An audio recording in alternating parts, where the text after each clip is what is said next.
All right, Megan, congratulations on your Melbourne Thank debut. you. I mean, we spoke about this before you made it. How did it feel to finally fight in Melbourne, let alone in front of the capacity stadium crowd that was sort of piling in Yeah. as you got that big win? It was amazing. I think, like I said earlier, I think I'm like the only UFC Australian fighter that hasn't actually fought in Australia. So it was a very cool experience. And I just felt super calm and I kind of seen everything, and we executed a great game plan, I think.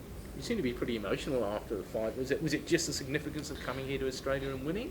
Yeah, not just that, but I think I couldn't have asked for a better performance, particularly in front of a home crowd.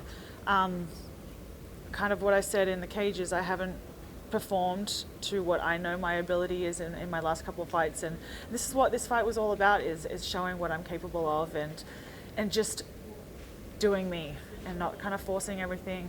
I'm just focusing on seeing everything in the moment and adapting and adjusting where I need to. You've had some ups and downs in the UFC, obviously.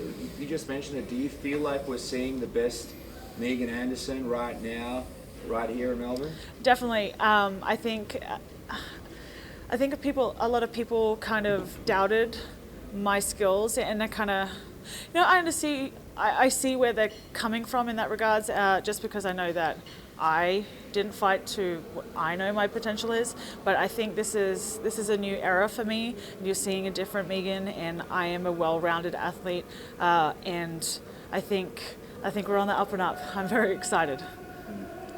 Discuss the fight a little bit, because your opponent kind of took it to you from the very beginning. Kind of looked like she was trying to get things done quickly. What was going through your mind if you saw her running towards you? And she did start a little faster than I was expecting, but I can also see why. I think she kind of knew that she had to try and stop me early, otherwise it wasn't going to be a bad night for her. That kind of played into our game plan really well. We planned to blend into our takedowns pretty early anyway, so it kind of worked right into our favor, into the system that works, that we've been working on for months and months, and so that's why we kind of were like, okay, this is where we wanted to be anyway, so yeah. I know you said that you didn't feel like you had been giving the performances that you knew you could. Is part of that because you need the right opponent to give you that option? No, a lot of that is myself. I think, I kind of briefly touched on it on the media day. I have a lot of, self-esteem and lack of confidence issues. I've had a lot of stuff that I've had to deal with my past, and I let that kind of affect my confidence in my fighting as well. And definitely over the last few fights, I am the type of person that I care about what people think about me. I get emotional about that stuff, and I'm learning to be better about that, about not getting upset when somebody who doesn't know me calls me like ugly or a man or I'm on steroids or you're a shit fighter, stuff like that, just because they don't know me, they don't know the real me, they don't know who I am, they don't know how hard I work, they don't know how much I have sacrificed and I have invested into the sport. And I think this performance was about me and me alone. And it didn't matter who was across from me, this was going to be my night. But those issues you were talking about there, have you seen anything like a psychologist or a sports psychologist? I see like a mental health coach, and she's amazing. She is like one of my biggest supporters, and we still have a lot of work to do. It's not a quick fix. It's not gonna change overnight, but I definitely am in a much happier place, and I feel calm about everything. I feel confident in who I am, and I don't apologize for people who don't like me. Like, I'm me, and I'm the only one of me, and I try to be a nice person, and I try to train hard and do the best that I can and give back, and that's all I can ask for. You spoke about anxiety for your last fight. How did you feel today before the fight? I felt so calm. Obviously there's going to be nerves, so I think for me nerves is a good thing. It means that I care. It's something that it's important to me. And if I didn't have nerves, I'd be a little bit concerned. But I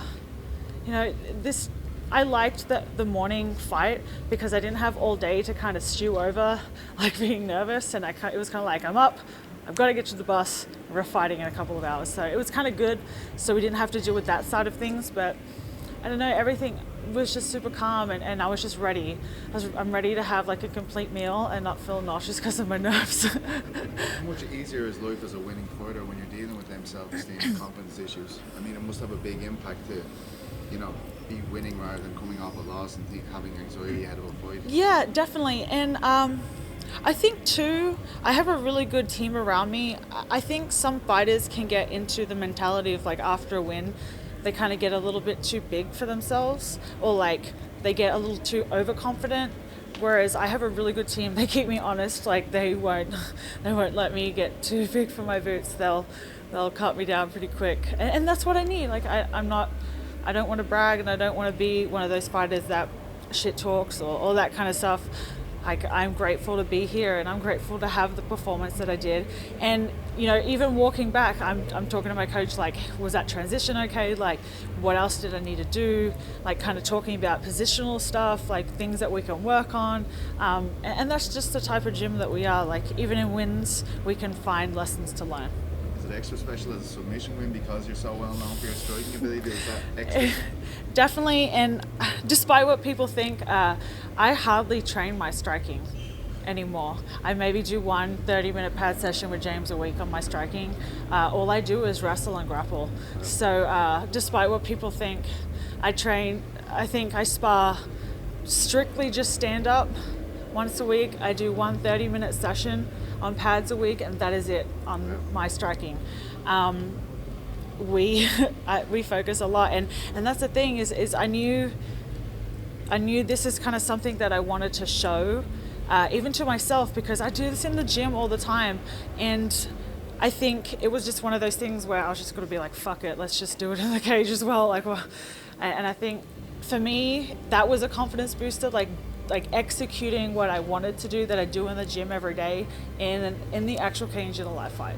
Were you allowing yourself to have any time here in Australia with family and friends Yeah, before heading home? I'm flying up tomorrow, and I'm going to spend time with my family for a couple of days before I head back. On the Gold Coast? Yeah, on the Gold Coast. Just quickly, obviously the division's wide open right now. You got a big win in front of the stadium. Amanda's got her hands full in December defending one of her titles, but what's your pitch? If you could give a pitch to possibly fighting for the title next, what would be your pitch to fight Amanda Nunes for that featherweight belt? I have a lot of respect for Amanda. As a martial artist, I don't know, I don't really care who I fight. I would love that fight. I think I'm one of the best featherweights in the world, and I think my skills match up great with Amanda. It's just who the UFC wants. I know she's kind of caught up right now, and she kind of she usually has like a long time in between fights. So I want to fight around February, March, give it be able to enjoy Christmas and eat. But I think the UFC knows, like, every time they come to me with a name and a date, like, I always sign on the line. I'll fight whoever they put in front of me whenever. If Amanda is next, perfect. I love that fight. And I think that I match up really well with her, and I think I give her a lot of problems that she's never seen before.